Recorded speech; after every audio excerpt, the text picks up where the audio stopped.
Good afternoon, ladies and gentlemen. My name is Mario Maldonado from Albuquerque, New Mexico. I'm here at Gator Game Farm in Crossville, Alabama. Here making my 2020 stag selection for next year's events. It's been a blast. Here with Jim Collins and Journey to the Pit, making all this stuff happen for everybody to get through the selection process. And so we're really excited. It's been a pretty intriguing last couple of days. It's tough. It ain't easy.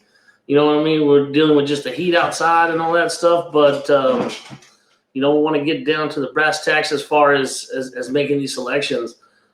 First off, I'd like to give thank you to Jason Daniels for making this possible. I mean, it's a huge honor to be able to come and spend time on the farm with the family and just go through this process. It's a humbling and to see the 362 and all the bits and pieces of the puzzle that comes together just for all this to happen and to be victorious on the other outcome at the end of the day, at the end of the tunnel, man, it even makes it sweeter. So that's why we've been doing as good as we have, and we'll get down to it. Jim, what do you think, man? I mean, all righty, guys. Well, listen, y'all can't see me on the camera today, but this interview that we're having, I promise y'all guys we was going to come out with another interview. I'm standing behind the camera right now because I'm working both stations at the same time. But what I will do is let me just slide in a little bit, and this way Mario and I can talk face to face. So Mario, we've been out here. We've been out here the last 2 days. Yes, sir. I've been shadowing you on, just how you do things. First, just watching you, how you just walk throughout the whole entire yard, assessing, just looking at things. One of the things that I noticed when I first arrived is the fact that how many empty pins it was. Yeah. Like all of these pins were not filled up. So first thing that told me is you're not here to get the first pick, because 75% of the pins are empty. I'm talking about the dome yard is completely empty. 85% of the pin yard is empty. And I did make some video of that, so guys be able to see firsthand. Yeah. You coming out here, you're not getting first pick because there's no first pick on there, with 85% of the pins being empty. So, what I would like you to do, because there's a lot of guys trying to understand the selection process. You've been successful for many seasons. Guys really want to know, what does it take? There's a lot of, I think, misconceptions out there, yes, maybe with no malice intent behind them, but it's a lot of misconceptions out there of why certain people are successful or why certain methods are successful. So one thing I just wanted to, and I think a lot of the viewers have already seen this, is the pins. I made sure I posted the yard. Very few roosters left out here. There's not many roosters out here. So, shadowing you, I got an opportunity to see different types of things. And I like to, start off asking those questions so you can kind of go into detail of what you were doing. I was just shadowing. Yeah. So I'm just trying to understand. So, one of the things I seen you do, the first thing you did before you picked anything is you just kind of went through the yard. So as you're going through the yard, looking at the things that's left over, what are some of the things on your first view, kind of what you're looking at before you get detail, but just on your first view? Oh man, I mean, and just taking it all in, seeing what we got to work with, and really I like to go through, sit back, let the roosters tell you, which ones want to go. For me, as being in there all my life, as I've done with chickens, I love to just sit down, watch them, take everything into consideration, how he carries himself. A good chicken, a well-bred chicken, is going to take care of himself, Jim. He's going to really, he knows how to maintain his body, especially as a young stag, man. They stay real sharp. They're still real ready. Mm-hmm. So I'm looking for the clearness in the eyes, mm-hmm, redness in the face. Mm-hmm. I like big feet, mm-hmm, the big feet, I'm really looking at that, and just other different aspects, just taking back, just keeping an eye on everything. Right. Keeping an eye. So with doing that, like you said, you mentioned a couple qualities like the big feet and stuff like that. Is there any particular reason you like the big feet? Well, I mean, my old time, Mr. Chavez, we always talked about, he always loved big feet on the chickens. That's a bigger stride, you know what I mean? And he always would talk about that. So it always stays in the back of my head, you know what I mean? A clear eye, obviously, we've got to walk around with Mr. Kirtland today to see the care and everything that goes into these chickens, and to see the redness and the shine on the feathers, just tremendous. The bodies on these chickens feel amazing. Right. So, you know what I mean? Even though we do got the choice that we got right now, we still we still got some good chickens, because, you know what I mean? These guys are professionals at what they do. So, by no means, like Gators has stated, it's not the first, the second, the selections, you know what I mean? That goes ultimately to the customers, you know what I mean, for Gator. But to be able to go through and have the privilege of seeing these animals, part of the 362 process is basically what we've witnessed these last couple of days.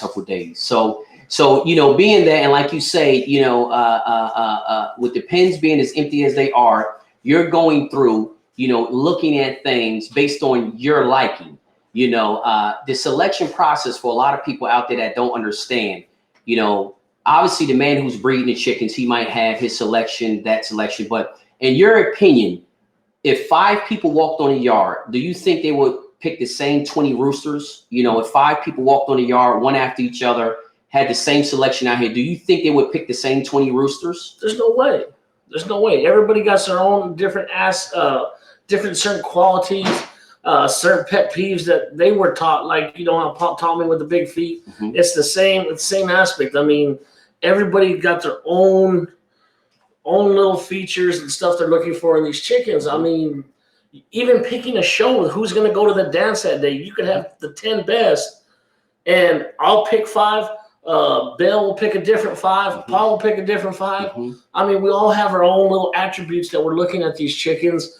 And I like to look at some of the stuff that I just stated, as far as that's to my balance, to my pet peeves. I want to work with this chicken. I know what to work for now, and what I can get the best out of that chicken. So these are the certain attributes I use to make our selection.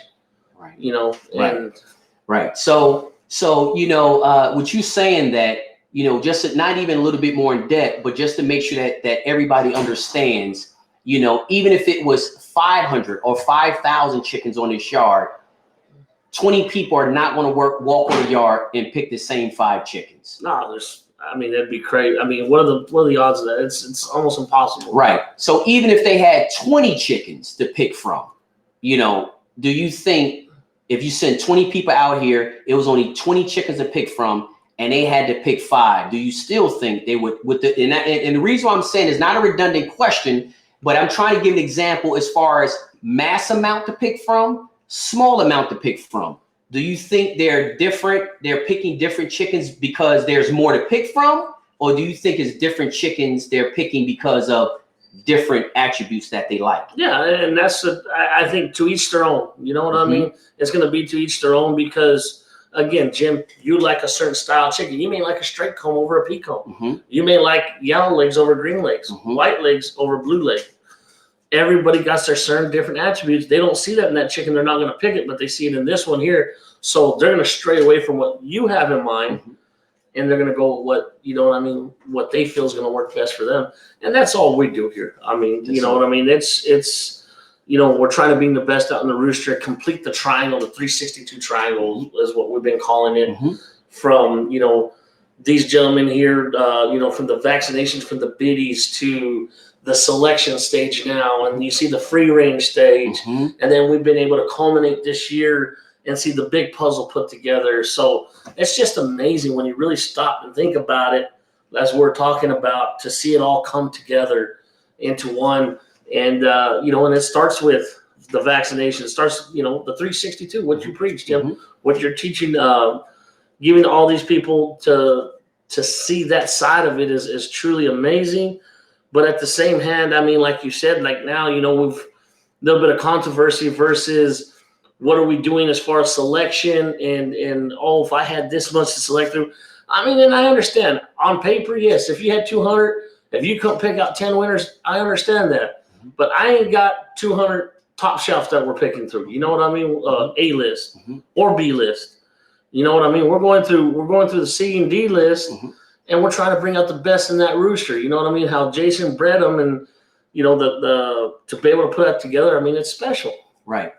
And just so you can explain a little bit about, or tell our viewers a little bit about our experience today. We were out there today. You know, we let a couple pairs stretch their legs today, and you had an opportunity to say, "Here, Jim, hold this rooster. This is what I like to feel. I want you to feel them in your hands because this is the body, this is the balance I like. This is the feel I like." So walking through that process and letting them stretch their legs, we all, the four of us out here, after we let some pairs stretch their legs, we all pick pretty much different ones. What I personally like, you didn't really like that. You was like, nah, that ain't really what I like. You know, I was like, no, this right here is the perfect one. I like this body structure, this and that. And he's like, nah. You know, the other one I said, that one right there is too bulky, it's too heavy. He was like, no, that's what I like. So explain to us, you know, again, you didn't like what I like. I picked out mine. You didn't really like that body structure. It's more of a streamline. You don't really like that streamline type of body structure, stuff like that. And what was the misconceptions you said you hear some people say about a streamlined bird being able to? You know, some say they're more versatile. They got a little more ability and able to move that body versus, you know, this one, he's firm, broader shoulders. He can't get really a lot of that ability and mobility. And to me, where I seen his feet was exactly where I want his feet to be. Where you want his feet? So not only, you know, he may have a different body style, but to me, how he was able to utilize his God-given talents that's what I can work with. So it's placement. It's placement, man. I mean, that's what I look for at the end of the day.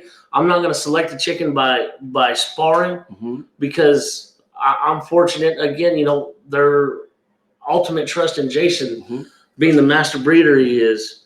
All that trust is in that, and then you see it into the chickens, just like you see when they stretch their legs. So I got all the trust in Gator for that aspect, and I'm able to tap into now.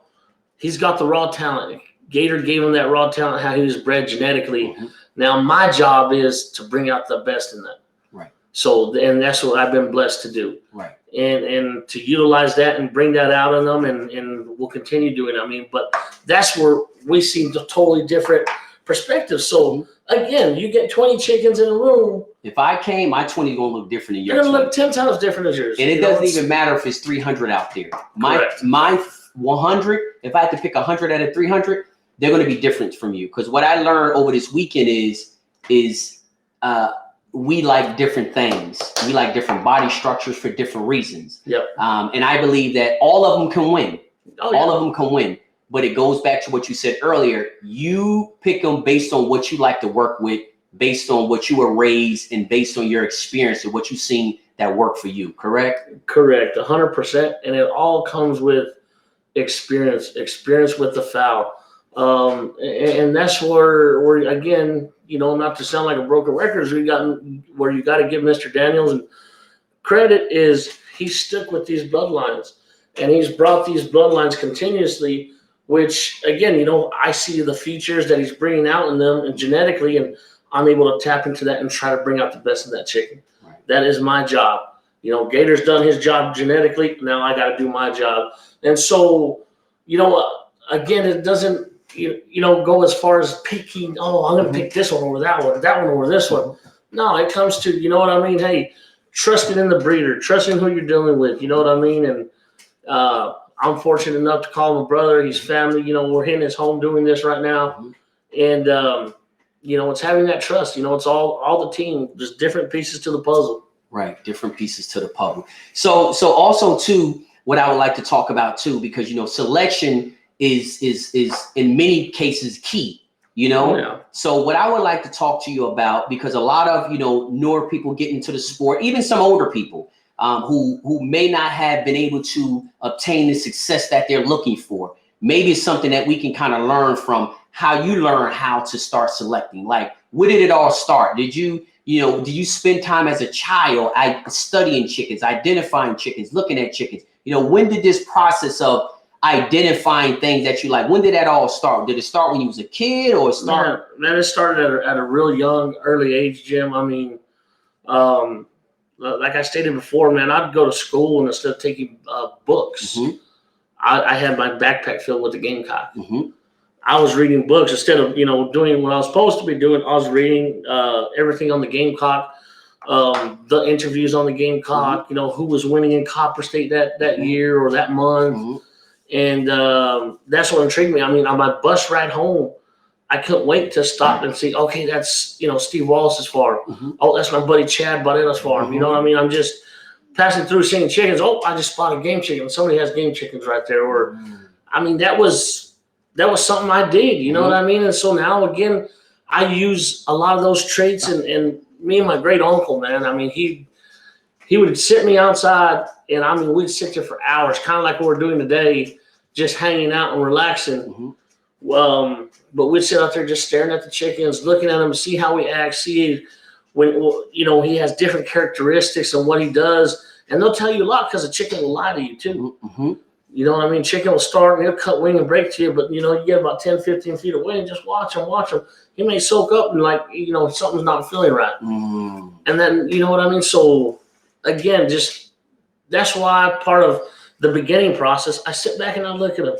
And then we'll come back and look at him again today.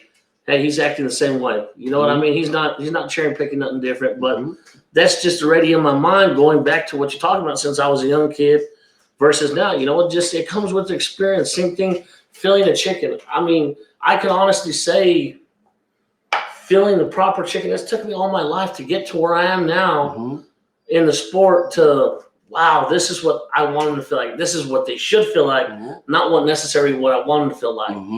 Okay, I've done my job. He's at his very best. I can honestly, by filling the chicken now. But again, I felt the chicken, all my life. But again, didn't know why, what, and it just takes time. It takes time to achieve that. You can't just get it overnight. You can't just go to a game farm and buy that chicken and now you're that overnight. It's going to take time. And you know what I mean? But if you stick with the 362, you stick with all, you'll be able to achieve that and have those experiences. That's the bottom line. That's just the bottom line. So your selection process, your ability to do selection just didn't start when you created a relationship with Gator. No, sir. Right.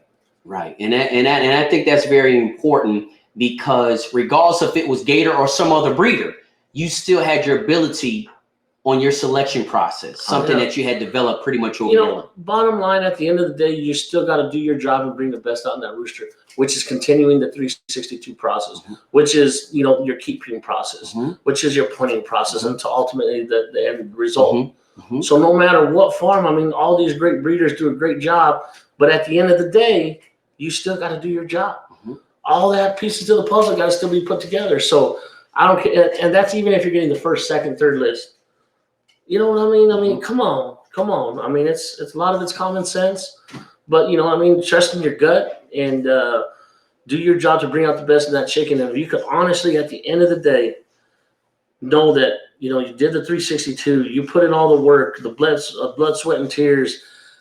You achieved all those goals, and you felt, man, I brought out everything I could in that bird, his God-given ability, and you can be fine with that, and he's still not cutting it. Okay, then you know what I mean. Now it's time to change, but give the breeder, give the man the benefit of the doubt. Obviously, he's doing it for a reason. So, tap into that at that point is what I would say to the next generation. Right. So let's talk a little bit about. You made a very good point about a chicken can lie to you. And you made earlier today, or either today or yesterday, you were talking to me. You made a very good point that it actually was today when we were out there letting them stretch. You said one thing that I look at. A chicken can lie to you, but you said feet don't lie. What did you mean by that? Well, their God-given a talent, what Jason bred them and intended and wanted out of them to do, you'll be able to see it. You know what I mean? Versus not just wings popping, but foot placement on that other rooster. I'm seeing what I'm looking for. I don't care if he goes this high in the air. I don't care if he goes this high in the air. Mm-hmm. What I'm looking for is foot placement on the other bird, because at the end of the day, that's what counts. That's not right. how high he flies, not how low he stays on the ground, not how he sidestep, but at the end of the day, where does he put those feet? If I could tap into that and bring out the best in him doing that, I know I can do good with him. So that's just something that I look for. Took me years to really realize, okay, that's the main thing that counts. It's a place. And that's what helped me a lot to be successful in doing what we're doing is feet placement on chickens. Feet placement. And that was a very, very good point that you made today when you talked. They said, Jim, you know, chickens can lie to you. They can do the moving, they can do the flapping of the wings, they can do sidestepping, they can do. It was a big dog, a family dog. They can do. Okay, we good. It didn't interrupt our interview. So you know that is probably one of the most important aspects to look at when you got a bird out there stretching his legs. You know, one thing you should be your number one thing is where's his feet being placed. You know, the flapping of the wings, the sidestepping, the ability to duck in, the flying up in the air, all of those things may play a role. But at the end of the day, if the placement is not where it counts, then everything else is negated. In my opinion, that's what I'm looking for. Mm-hmm. That's, you know, and again, different cockers may have a different analogy, or maybe look at it, not to say that that's wrong, mm-hmm. and I'm right. I'm not arguing or anything, but me, Jim, what I'm looking for is that aspect. You know what I mean? I really want to see a feet placement, because at the end of the day, that's what they're using to win. Mm-hmm. So if he's accurate with that, every time I see that chicken out, even if I have to videotape it, slow it down, mm-hmm. Okay, you know, look, it looks like he's throwing a lot, looks like he's hitting, but he's not even hitting. Mm-hmm. You know, we break down spar video that way. I mean, some of these derbies, I mean, I've contacted Jay, you know, 30 times. Me and him reviewed video back and forth. Jay, you know, what am I seeing here? Am I overthinking it? Mm-hmm. And, you know, it's just the blessing of a team together. We're able to look at it. Oh, no, look at his feet placement, or look at it.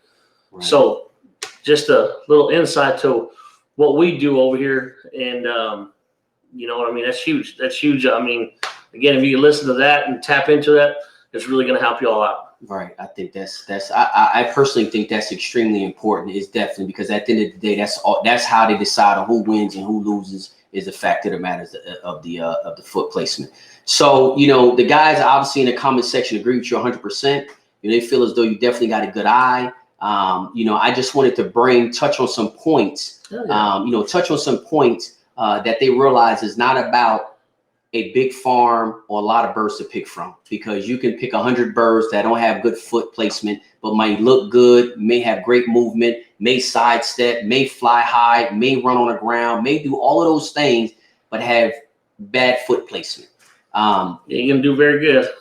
Exactly. So, you know, those I think, and like I said in the comment section, everybody understands that makes a lot of sense. And that is something that maybe if people pay more attention to, their selection process will even change. Would you? I think so, man. If you're going to go by sparring, again, if you go by sparring, that's what I'm looking for in sparring. I mean, I don't care if the chicken got rolled over mm-hmm. twice, or, you know, this rooster weighs 5. I mean, honestly, I don't care if I pull out a 5'10" and I got a 4'5" in my hands. You know what I mean? It's a sparring. Mm-hmm. I want to see his best ability in certain situations. If you got to do that, you do that. But again, at the end of the day, if he gets flipped over 3 times, but every time when he threw, his feet were in the right place. If I could get this chicken sharp, I know he's going to do really good, mm-hmm. especially when he fights his own weight now. So just little things that you try to bring out. You know, at the end of the day, I'm trying to do my job and bring out the best of how the breeder bred. You know right. what I mean? And so we've been blessed to be able to do that so far. Right.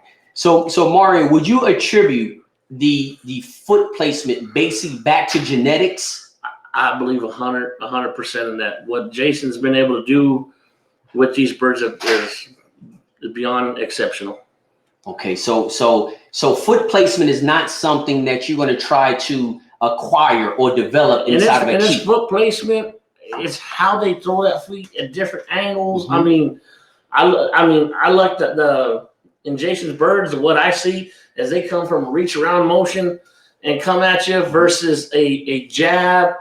You know, again in the short knife, you know that's gonna help me. Right. But you know what I mean. So that's what we're trying to.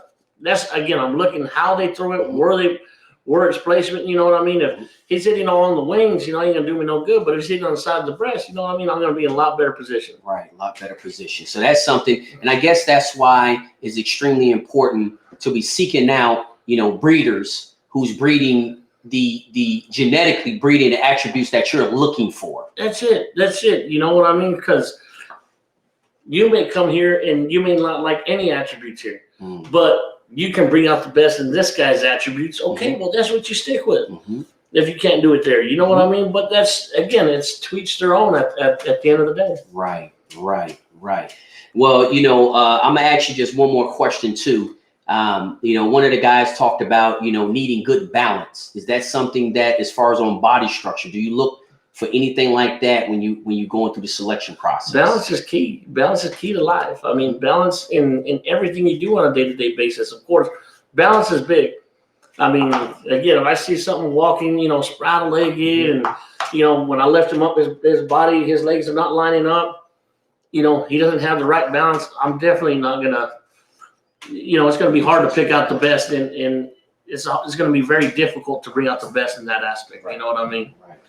So it makes it tough, but balance is definitely key, man. I mean, everything's got to be balanced. Balance is a key to everything, you know? So balance is definitely something that, and again, you know, with that balance, would you attribute that back to genetics, correct? Correct. Without a doubt. I believe in 110%.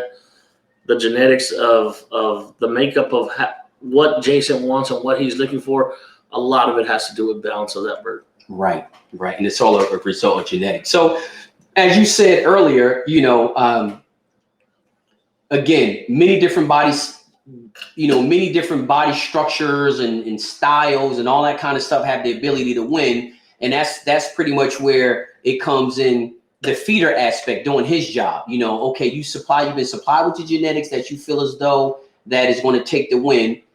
That's when a feeder comes into place to bring out the best of them genetics in the birds, correct? Correct. So it's a two-step process. So example, you know, say 20 years ago, when you don't have the ability that you have today, and I'm pretty sure you feel as though your ability on selection has improved over the years, right? Do you feel as though if you walked on the same yard today, say with the experience that you had from 20 years ago, do you think you would have picked the same type of birds? No, I didn't have that knowledge, have that experience. And again, it's getting out there doing it. It's not, you know, looking at roosters on the internet. We're out here. We're picking up roosters. We're filling them. We're letting them stretch their feet. And again, all that come together. And it's just, you know what I mean? It's the experience and knowledge of doing it. You know what I mean? Back then I wasn't as educated as I am now as far as in game fowl. So there's no way I would be able to make the same decision. A lot of it would be basically solely off looks. I'll be honest with you. You know what I mean? So versus balance, feet placement, every attribute to what I'm looking for now versus, you know, oh, that's a man, he looks beautiful. Look at that long tail. He's got nice streamers and such and such. You know what I mean? Right. That, and I wanted to bring that point up to let people know, you know, your selection, your ability to select can be developed. Yes, sir. You know, you wasn't born with this, and that was the reason I asked that question, to show that out of your own mouth, just judging your own self, you didn't possess the ability that you have today 20 years ago. No, sir. And it's go out there, pick up your chickens. You know what I mean? You know, give them a worming. A week later, go see what that worming did to his body. Get that knowledge. Oh, wow. You know what I mean? He does feel better. You know what I mean? Even though you didn't see him, you know, poop out a bunch of worms, you know what I mean? But, you know, it did something to him because his body feels a lot fuller. You know what I mean? That it's a little more defined. Little stuff like that, just by being out there with your chickens. I mean, like we're talking the other day, I use it as therapy for myself. You know what I mean? From you know, dealing with the loss of my brother. I mean, it helps me gather my thoughts and okay, you know, how are we going to strategize at this next dance, you know, and, you know, these are the ones that have been talking to me every day. And, you know, these are the ones that want to work with me right now. You know what I mean? Because you'll see them. I mean, there's, you know, I look for different signs in the chicken as far as when he's peaking. You'll see a chicken, you know, for this whole month, you know, he's acting good, you know, break a little wing. But also in the last 2 weeks, I mean, he's just dancing with 2 legs behind me. He's telling me, take me. And I truly believe in that. So, you know what I mean? It's spending that time, getting that experience is key. Not just, you know what I mean? Oh, he looks good out there. You know, chuck some grain. You know, that's not going to work. Spend the time with your fella if you can, you know, and that's what truly helps me. Right. And I think, you know, we cover some very good topics. And the reason why I say that is not just because of the questions, but I think from your experience out your own mouth, judging your own self, not comparing yourself to anybody else, but just judging your own self. You just talked about how you developed over the years and what it took, you know, the things that you did to develop over the years and how the way you looked at roosters changed over the years. Because you were just striving to be the best that you can be, you know, the best that you can be. And I think you also made another valid point about, you know, even if you go to a different breeder's yard, it don't have to be Gator's yard. It can be this guy's yard, that guy's yard, this guy's yard. You talked about looking for different attributes that fit with what you like or what you're looking for. So I think you covered some very, very valid points. I know this is not going to be a long interview. We might do another session to it. But I think you hit some very key points that I do not hear or see being talked about throughout the industry. And the reason why I kind of wanted to, you know, put those points in, because I think sometime, and like you said, nature is balance. You know, balance is life.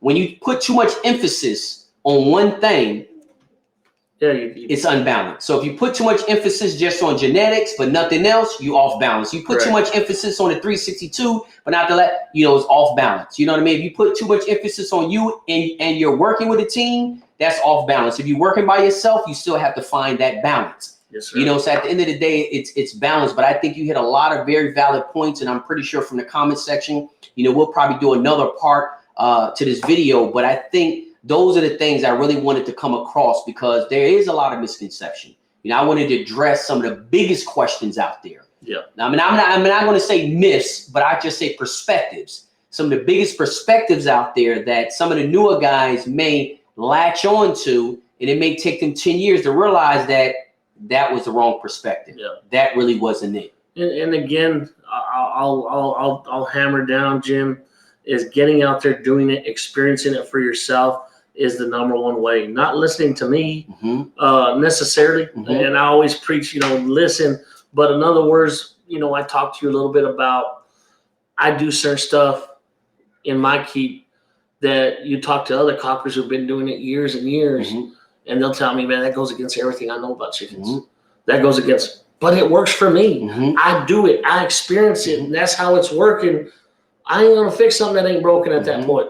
Hey, I'm doing it, but you know, it may not be the way you've always done it. It's against everything, but it works really good for me. So I'm gonna do it my way because that's how I experienced it, and that experience has been successful with it, and I'm gonna stick with it as long as it keeps working for me. Right. So also too, you know, and not to be redundant, but you talked about how you develop over the years. So like you said, if it ain't broke, don't fix it. But you have constantly tried to improve. Oh, without a doubt. Right. And I know we still can improve. I mean, you gotta set the bar. I mean, look at you come here, see a farm like this. It's constantly evolving. So you know what I mean. They set the bar really high. But no, that's about it. Yeah. I think that's you know, I think we hit a lot of very valid points, very important things. Not to draw the interview out, you know, we got straight to the meat and potatoes on it. You know, talked about some very solid things that to me can tip the scale. You know, just changing your perspective on a lot of things. And what you talked about, this is my perspective. But you say, hey, don't just listen to me. Go out there, do it on your own, experience your own thing. But we touched on some things that I believe if people can maybe adapt or adopt these kind of perspectives in their own views, you know, in their own views, it may tip the scale where it could take them from losing to winning, or maybe not from losing to winning, but not losing so much or as much? Easier to understand that drawing board that we talk about going back to.